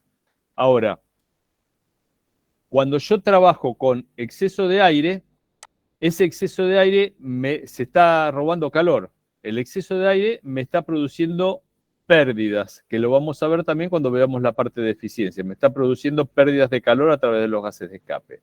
Entonces, desde el punto de vista de ambiental y de utilización del combustible, a mí me conviene trabajar en esta zona porque sé que no voy a producir combustión incompleta. Desde el punto de vista de eficiencia, me conviene trabajar con el menor exceso de aire posible. ¿Por qué? Porque voy a tener las menores pérdidas debidas al exceso de aire. Entonces, esta es la zona para trabajar en la mayoría de los procesos. Como dije un poco más temprano, hay procesos en donde por diseño del proceso se necesita trabajar con exceso de aire o incluso algunos en donde por diseño del proceso se necesita trabajar con defectos, con atmósferas reductoras. ¿Se entendió la explicación? Bien, bien. Quedó claro, gracias. Desde el punto de vista de la eficiencia de la combustión, lo que se pretende es quemar o oxidar el combustible en su máxima posibilidad. Entonces, en estos casos vamos a tener los mínimos monóxido de carbono y los mínimos hidrocarburos no quemados. Y en este punto podríamos detenernos un poco en el tema del monóxido de carbono. El monóxido de carbono tiene dos efectos no deseados. Uno es la pérdida de eficiencia energética, porque estamos mandando por la chimenea un gas que todavía es posible seguir quemándolo. Si se sigue oxidando, ¿no? Digamos, si se sigue, o sea, tiene capacidad de seguir oxidándose y entregando calor. Ese es el punto de vista energético. Y del punto de vista de la salud, el monóxido de carbono tiene la capacidad de desplazar el oxígeno en los alvéolos pulmonares, y entonces en vez de formar oxiohemoglobina en la sangre, se forma carboxihemoglobina. La composición de monóxido de carbono en el ambiente es nociva para la salud y depende de la fracción molar de dióxido de carbono que estemos hablando y del tiempo de residencia en un ambiente contaminado con monóxido de carbono. Y puede producir desde malestares hasta desmayo y hasta la propia muerte. Anualmente se dan casos de muertes por intoxicación de monóxido de carbono. O sea, el monóxido de carbono es un gas tóxico, básicamente. O sea, produce intoxicación, no asfixia, sino intoxicación. Por encima de los 50 partes por millón, o sea, en un ambiente donde una persona esté más de 8 horas, no debe haber menos de 50 partes por millón. No debe haber más de 50 partes por millón de monóxido de carbono como concentración en el aire. Te hago una pregunta, Juan Carlos. ¿Qué tiempo el cuerpo, una persona puede estar expuesta a ese dióxido de carbono? No, monóxido de carbono. Monóxido de carbono, perdón. Lo que hay que tener en cuenta es que el efecto del monóxido de carbono es acumulativo. Es decir, lo que inhalaste hoy se va a sumar a lo que inhalarás mañana. Hay unas curvas, creo que acá no las tenemos disponibles, pero son asintóticas, en axisa y en ordenadas, y que en función de lo que te decía recién, en función de del tiempo de permanencia, y en función de la concentración del monóxido de carbono en el aire, es capaz de producir efectos nocivos. En la medida que vos tenés mayor concentración, los tiempos de residencia en el ambiente para producir esos efectos son menores, pudiendo llegar hasta, no sé, te diría a los 15 minutos. A los 15 minutos se ha dado accidentes, sobre todo en las zonas balnearias, en la zona de Mar del Plata, se da mucho donde hay viviendas que no se habitan durante casi todo el año, entonces cuando van tienen problemas los conductos de ventilación, por ejemplo nidos de paloma o alguna toalla caída de un secador que tapona. Esto que les digo fueron casos reales sucedidos, ¿no? Y bueno, una pregunta, Juan Carlos. Cuando decís que es acumulativo, pero también hay un tiempo de duración de la toxicidad en el cuerpo y se va reduciendo, ¿o cómo es ese tema? Sí, con el tiempo se va reduciendo en la medida que vos no acumules más monóxido de carbono. Claro, eso te quería consultar. ¿Cómo es ese tema? Si estuve hoy expuesto y mucho y estoy una semana y me vuelvo a exponer, ahí puede ser que ya no está. Claro, incluso se habla de que es el mal de la cocinera, porque bueno, los hornos, por ejemplo, que tienen un potencial de combustión mayor que el quemador de la cocina, generan... Claro, hay otro aspecto, ¿no? Que tiene que ver con la velocidad con que sale el gas a la cabeza del quemador. En la medida que aumenta la velocidad, cuando aumenta el caudal calórico, tiene menor tiempo de residencia en el seno de la llama. Esto lo que produce es que no alcance a completar la oxidación del carbono. Entonces,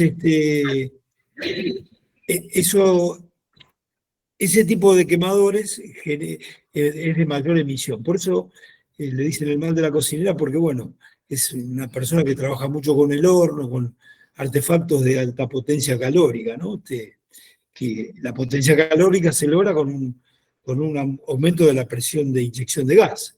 Y eso genera una mayor velocidad y un menor tiempo de residencia en el seno de la llama, ¿no? No sé si por ahí me fui por las ramas y no le contesté la pregunta al que preguntó. No, sí, me sirvió mucho, gracias. No, bueno, para redondear un poco más, ya que estamos en el tema del monóxido de carbono, básicamente, bueno, me faltó decirles que esta línea de acá lo que está manifestando es la eficiencia de combustión. Noten ustedes que el valor de eficiencia máximo está dado justamente en esta zona, en donde tenemos el menor, y ya después hay un módulo donde específicamente vamos a hablar de eficiencia, vamos a ver que hay diferentes tipos de eficiencias o rendimientos. Uno de ellos es la eficiencia de combustión, después está la eficiencia térmica, la eficiencia del artefacto, la del sistema, pero referido a eficiencia de combustión, que trata justamente del concepto de un 100% de combustible disponible, ¿qué porcentaje nos está quemando? La eficiencia máxima de combustión entonces está en esta zona, y cuando los valores de monóxido de carbono o de hidrocarburos sin quemar están por debajo de las 100 ppm que mencionábamos antes, la eficiencia de combustión está en el orden de 99,99%. ¿Qué significa ppm? ¿Quién me dice qué es ppm? Millón. Partes por millón. Partes por millón. Partes por millón, exactamente. Y hay que tener cuidado, en general, cuando uno habla de partes por millón, habla de partes por millón respecto a volúmenes. Como hablábamos hoy, un volumen de un gas referido a otro volumen de otro gas. ¿De qué volúmenes estamos hablando? Bueno, una parte de monóxido de carbono por cada millón de partes de gases de combustión, ¿sí? Y eso traducido a porcentajes, ¿cómo es? ¿Quién me lo sabe decir? Cuando llegamos a 10.000 partes por millón, excelente, estamos en 1%. Excelente. ¿Se entendió eso? 10.000 ppm, la equivalencia, 10.000 ppm es un 1%. ¿Sí? Y también en el módulo hemos visto que la proporción entre, para que haya combustión, además de haber combustible y comburente, tienen que estar en una determinada proporción.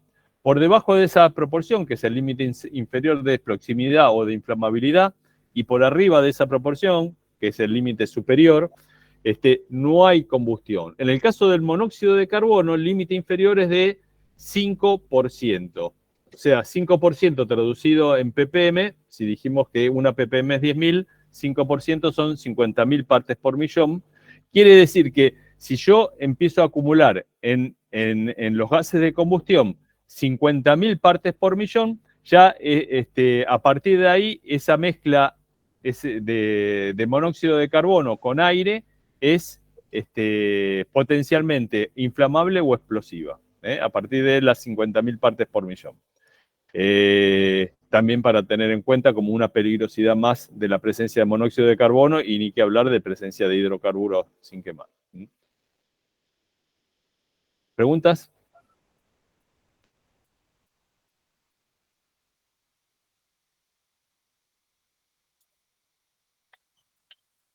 Bien. Para cerrar, por las dudas, no sé si lo dijimos, en nuestro país las condiciones ambientales limitan la emisión a través de la chimenea de monóxido de carbono. Depende, no es uniforme para todo el país. Hay algunas provincias que tienen legislaciones y hay otras que no tienen una legislación específica. Normalmente el límite está en 100 miligramos por normal metro cúbico de monóxido saliendo por la chimenea. Ese es el límite que tendríamos que tener de emisiones de monóxido de carbono para cumplir con emisiones ambientales. Desde ese punto de vista, la NAC 201 también establece que no debería haber más de 100 miligramos por normal metro cúbico como emisiones de monóxido de carbono de un circuito de evacuación de gases de un proceso de combustión. Sí, me gustaría agregar algo de rango de inflamabilidad. Sí. El rango de inflamabilidad está definido por dos límites. El límite inferior y el límite superior, donde la mezcla entre el combustible y el aire es capaz de generar una combustión. Para el caso del gas natural, los límites son 5 y 15%. O sea, de una combustión que esté con valores entre el 5 y el 15% de gas en aire es susceptible de ser de entrar en combustión. Ahora bien, esos valores son valores tomados de ensayo. Y lo que hay que tener en cuenta también es que con la temperatura el rango de inflamabilidad se ensancha, o sea, aumenta. O sea, el límite inferior baja y el límite superior sube. Correcto. Página 30, Pablo.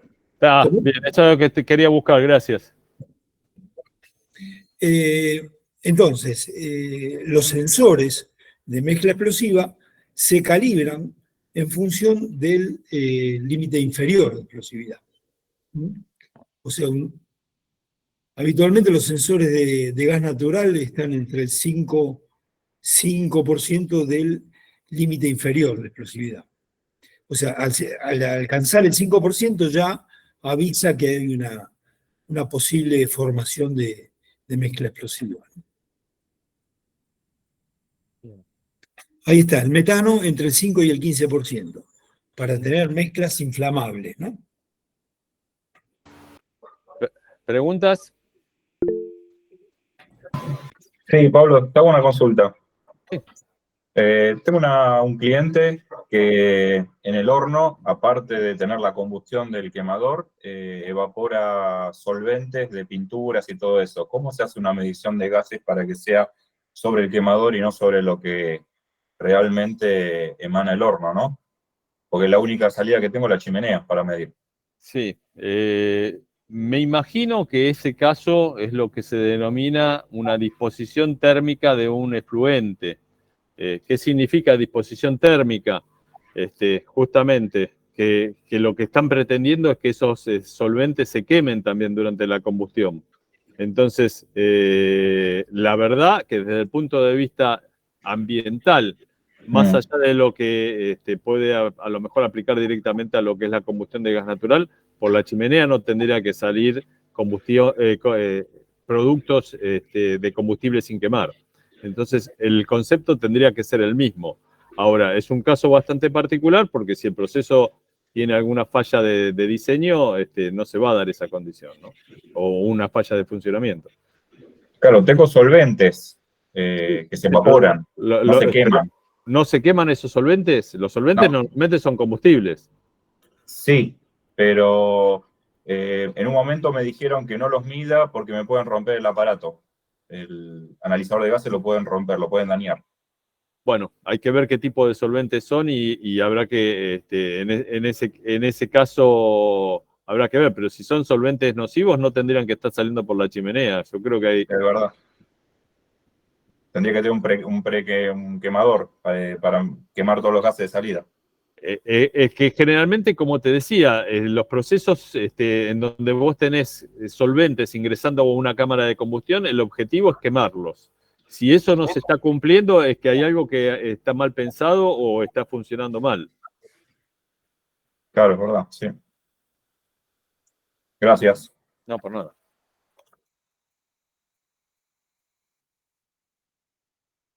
¿Preguntas?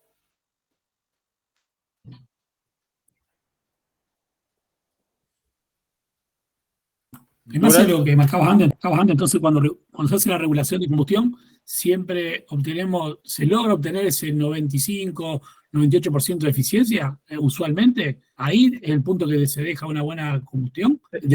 Hablo en la práctica, ¿no? Te lo voy a explicar de otra forma, a ver si se entiende. Por una cuestión de lo que dice la norma, la NAC 201, y por una cuestión de lo que dicen las normas ambientales, vos en la chimenea no tenés que medir valores de monóxido de carbono mayores a 100 miligramos por normal metro cúbico. A ver dónde tengo. Acá. No sé si está en el curso está, pero...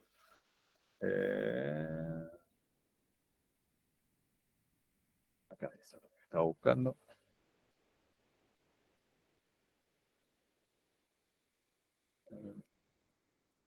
El límite tendría que ser 100 miligramos por normal metro cúbico. Y esto, en el caso del monóxido de carbono, es igual a las ppm, y ahora me deja, a X ppm que yo estoy midiendo, multiplicado por 1,25.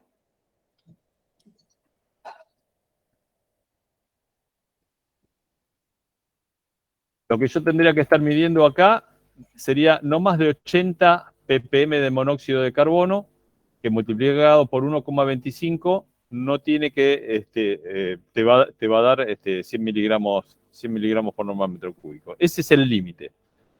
Si vos lográs ese límite, esto es igual a 0,01% de combustible sin quemar.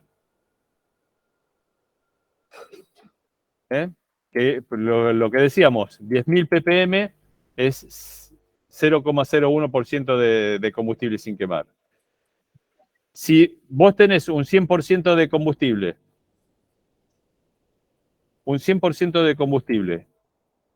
y lo que no estás quemando es 0,01%, en definitiva, la eficiencia que estás teniendo es del 99,99%.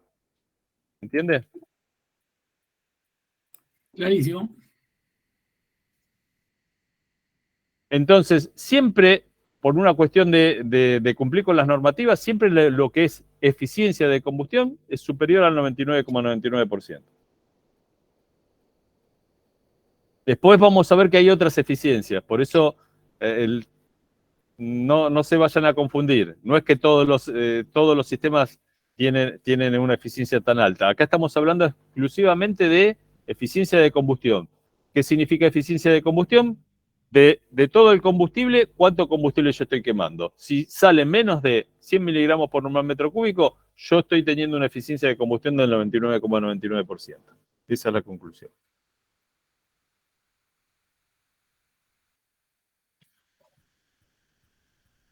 ¿Alguna pregunta?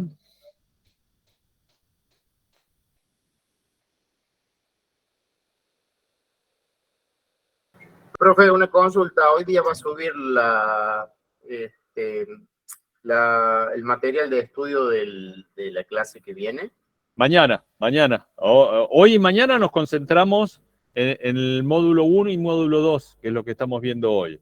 Así que mañana, después de la clase de mañana, ya les habilito los siguientes módulos, y la semana que viene hacemos lo mismo con el módulo 3 y 4, entonces. Vamos a debatir, a intercambiar y a explicar las dudas de los módulos 3 y 4. Gracias. No, por nada. Bueno, a lo largo del curso... sí, adelante. Disculpe, no, porque estaba esperando que usted termine la explicación de la clase. Dale. Sí, quería hacerle una consulta, en realidad. En caso de que uno tuviera que comprar los medidores de combustión estos, ¿hay alguna característica particular que hay que buscar, digamos, porque, no sé, o son todos iguales, digamos, imagino que va a haber mejores y peores, pero tiene que tener alguna característica particular? Y mirá, yo te puedo decir que esto es como, haciendo una analogía muy grosera, como los celulares. Vos tenés el celular muy simple que te sirve para hablar por teléfono y cumple la función de un celular, y después tenés el celular que tiene todos los chiches y que además de servirte para hablar, tiene todos los otros chiches. Está en cada uno lo que quiera. Con el más simple de todos los analizadores que vos consigas, ese es suficiente. ¿Cuáles son los más simples? Los que miden oxígeno, los que miden monóxido de carbono y miden temperatura. Con esos 3 valores calculan el dióxido de carbono. Para eso tiene que saber qué combustible está midiendo. O sea, cuando vos vas a hacer la medición, le tenés que decir yo estoy utilizando este combustible y ahí te calcula el dióxido de carbono, te calcula el exceso de aire y te calcula también la eficiencia térmica, que después ya vamos a hablar cuál es la eficiencia térmica. Eso es el analizador de gases más simple. Después hay otros que tienen celdas adicionales si vos querés hacer mediciones de óxidos de nitrógeno, si querés hacer mediciones de dióxido de carbono, que el otro te lo calculaba. Si querés hacer mediciones de dióxido de azufre o trióxido de azufre, en el caso que sean combustibles que tienen en su composición azufre, el gas natural es despreciable lo que tiene de azufre. En realidad el gas natural no tiene algún mercaptano que tiene alguna traza de azufre, pero no es considerable. Así que los más simples te sirven. Y normalmente hay una diferencia económica bastante importante entre el más simple y el más sofisticado. Otra de las condiciones a tener en cuenta para los analizadores de gases es la temperatura. Te decía que miden 3 cosas. Miden oxígeno, miden monóxido de carbono y temperatura. Si vos vas a utilizar el analizador de gases en procesos donde la temperatura de gases sabes que son elevadas, vas a tener que o buscar alguna metodología como para no dañar el artefacto o comprarte un analizador de gases que resista esas temperaturas. Y el otro tema que tenés que tener en cuenta es muy importante. Existen varios fabricantes o proveedores de analizadores de gases, es que periódicamente hay que calibrarlos y periódicamente se rompen y hay que hacerle mantenimiento. Entonces traten de adquirir algún analizador de gases en donde después tengan atención postventa, donde después puedan mandarlo a calibrar, donde después puedan mandarlo a reparar o a cambiar los elementos que se van venciendo. Las celdas de medición que están dentro del analizador de gases son celdas electroquímicas y tienen una vida útil acotada. Normalmente depende a veces de cada modelo, pero a los 2-3 años ya se agotan esas celdas y hay que ir renovándolas. Ténganlo en cuenta. Muchísimas gracias, Pablo. Muy claro. No, por nada. Bien. ¿Alguna salvedad adicional mientras tanto, mientras se les van ocurriendo otras preguntas? Durante el desarrollo del módulo 1 y módulo 2 empezamos viendo teoría desde casi lo más básico, ¿no? De decir, bueno, desde cómo es una molécula de metano, una molécula de dióxido de carbono, cómo calcular la estequiometría para llegar a determinar qué cantidad de oxígeno necesita cada molécula de combustible. Eso es un poco conceptual. En la práctica, un dato que yo les recomiendo siempre tener en mente es un valor que hoy les pregunté y alguno me contestó muy bien, pero otros a lo mejor no lo tenían tan sólido. Tengan en cuenta estos valores. Esta tabla se las recomiendo que la tengan muy presente. Esta tabla les está diciendo cuántos metros cúbicos de aire van a necesitar por cada metro cúbico de gas. 9,7, que es la relación estequiométrica. ¿Cuántos metros cúbicos de gases de combustión van a generar por cada metro cúbico de gas que vayan a quemar? En el caso que sea estequiométrico, lambda es igual a 1, entonces esta fórmula se simplifica. Si trabajan con exceso de aire o con defecto de aire, este lambda lo tienen que poner el valor correcto. ¿Se entiende lo que les estoy diciendo? Traten de tener conceptualmente por lo menos que la relación estequiométrica del gas natural es de 9,7 volúmenes de aire por cada volumen de gas, que los gases de combustión son más o menos 10,7 metros cúbicos de gases de combustión por cada metro cúbico de gas y hagan la diferencia entre, o tengan conceptualmente la diferencia entre humos totales y humos secos, ¿no? Que son cuando se desprecia el contenido de vapor de agua generado. Y acá tienen los datos, ya que está, para otros combustibles, aparte del gas natural. Sí, ¿alguien tiene alguna pregunta?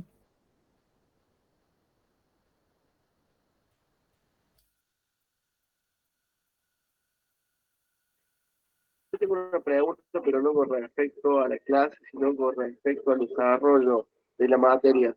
Mira, porque mañana a mí se me complica estar presente en la clase virtual. ¿Es necesario, si estuve hoy, estar mañana de vuelta? Habrás visto que no tomamos lista. Básicamente, lo que el procedimiento es, habilitamos los videos de las clases, ustedes tienen varios días para ver los videos de las clases. Si tienen dudas, a la semana siguiente tenemos las sesiones como la del día de hoy, en donde aclaramos las dudas. Si no tienen dudas, no hace falta que vengan. Si vos ya hoy aclaraste todas tus dudas, no hace falta que mañana vengas.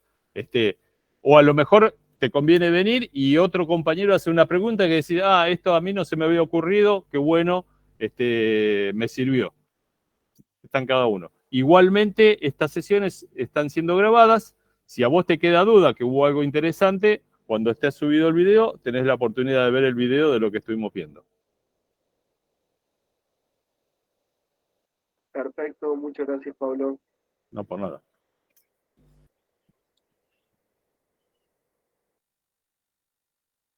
¿Qué tal? Quería hacer otra consulta.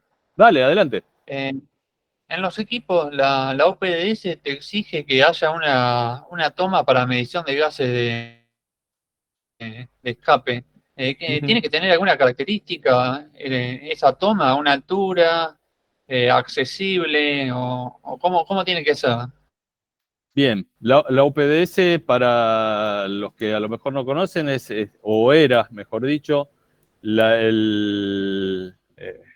Oficina o Organismo para el Desarrollo Sustentable de la provincia de Buenos Aires. ¿Sí? Es específicamente de la provincia de Buenos Aires y ellos tienen definido, yo en algún lado tengo el dato de donde tienen que tener las tomas para medición. Ellos apuntan, bueno, ahora cambió, no se llama más OPDS, sino tiene concepto de secretaría, no sé, cambió. Pero ellos tienen normativas donde tienen que estar las tomas. Desde el punto de vista de lo que nosotros vemos como en el curso de combustión, es indistinto, no hace falta que la toma esté en un determinado lugar. Ni bien termina la combustión, ustedes pueden hacer la medición de los gases de la combustión para ajustar, valga la redundancia, para ajustar la combustión. Permiso, Pablo. Sí. Tiene que ver esta línea con lo que había preguntado Alejandro.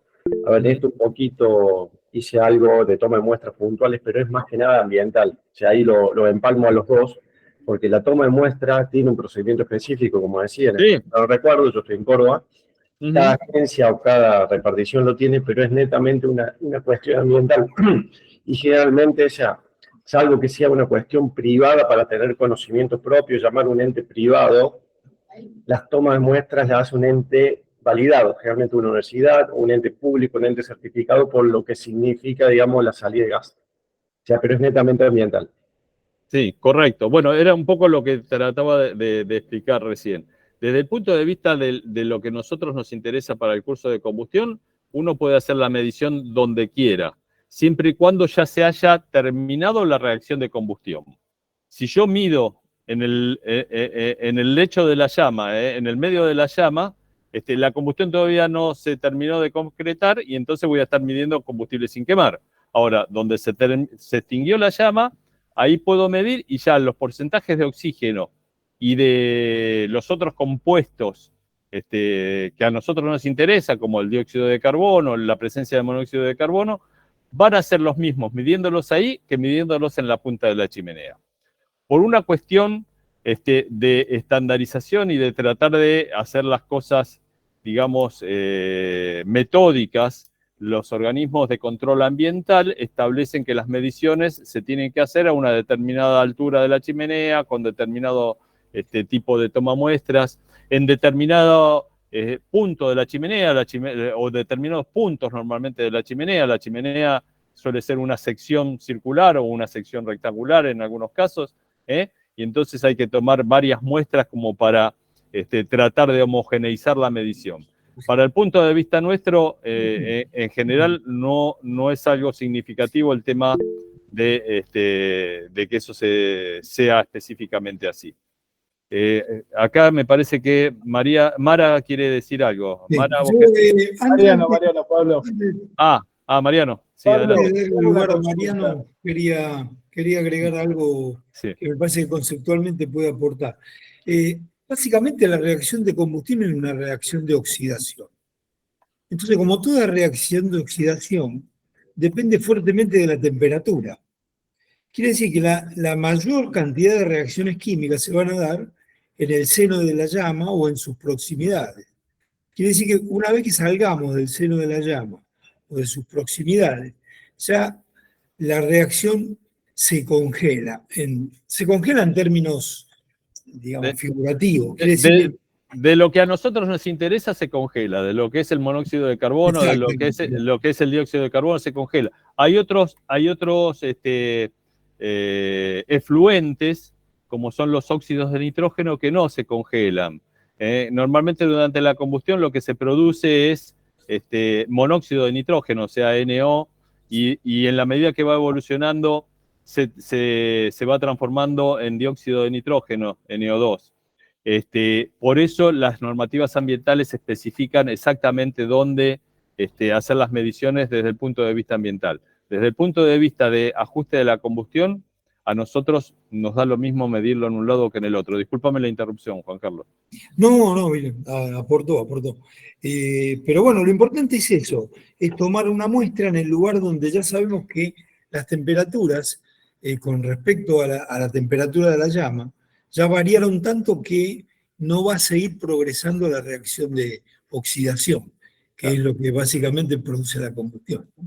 Ahora, concluyendo un poco con la explicación, hay otras consideraciones. Si uno lo quiere medir inmediatamente después de que terminó la reacción de la combustión, las temperaturas van a ser muy altas y, como mencionaba hace un rato, hace unos minutos atrás, a lo mejor el analizador de gases no tiene la capacidad de medir tales temperaturas.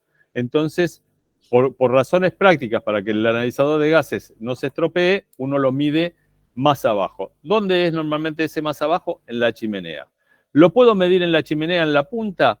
Y si no hay contaminación de otro tipo, si no hay entradas de aire falso, sí, hay procesos en donde a lo mejor la chimenea está produciendo una succión, me está entrando aire falso por algún otro lado y me va a distorsionar lo que yo quiera medir. Entonces me tengo que asegurar que lo que estoy midiendo son efectivamente los productos de combustión que se produjeron en el artefacto.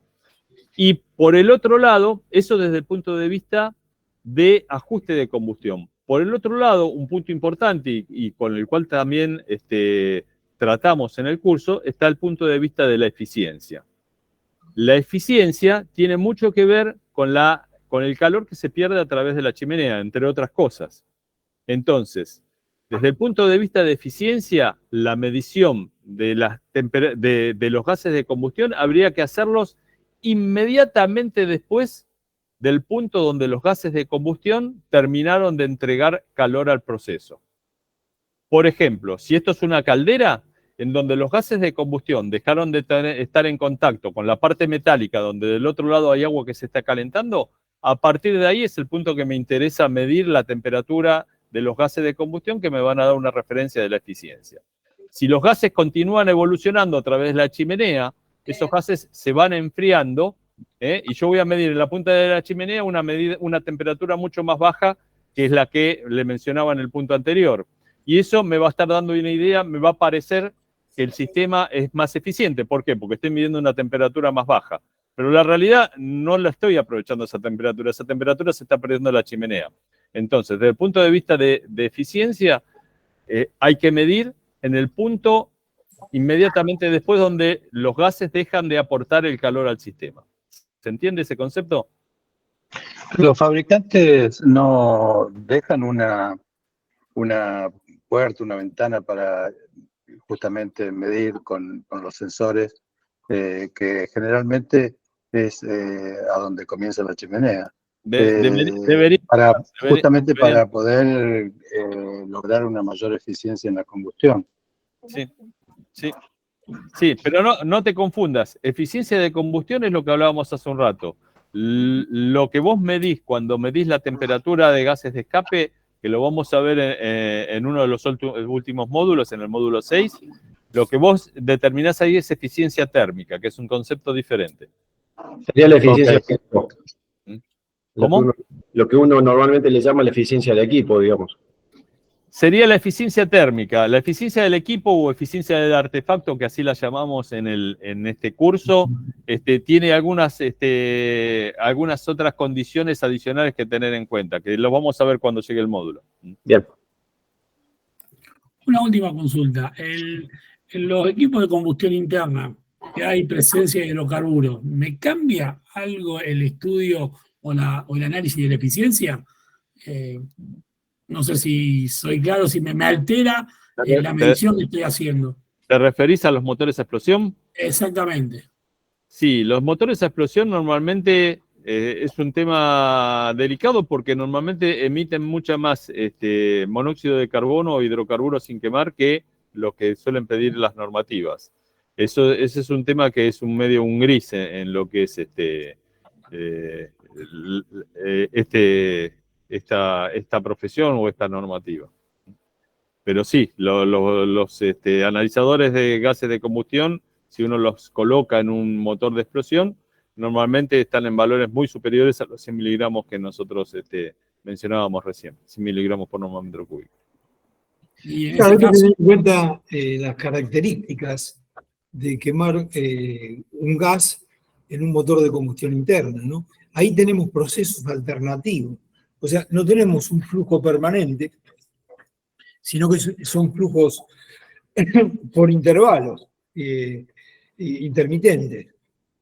Y dentro de la cámara de combustión lo que se produce ahí es un frente de llama que avanza quemando o pretendiendo quemar la totalidad del combustible en un ciclo de giro del cigüeñal.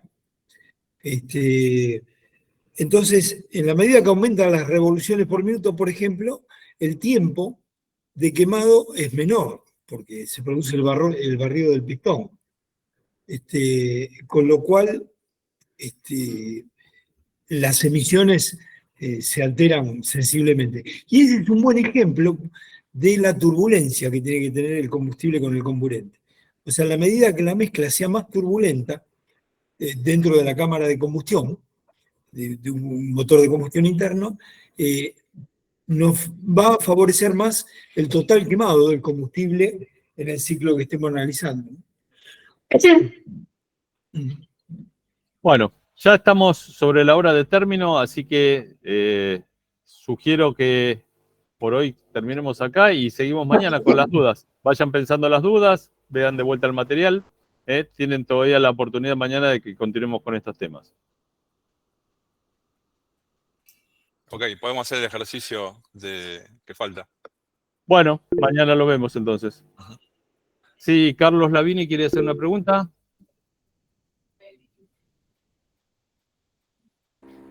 Hola, Carlos. Mañana no, simplemente mañana a la misma hora, 18 horas. A la misma hora, sí. Y el mismo enlace, sí. 18 horas. Traten de conectarse un rato antes, así cuando empezamos ya con la clase no hay interrupciones. Bueno. Buenas noches. Que descansen. Buenas noches. Hasta luego. Buenas noches.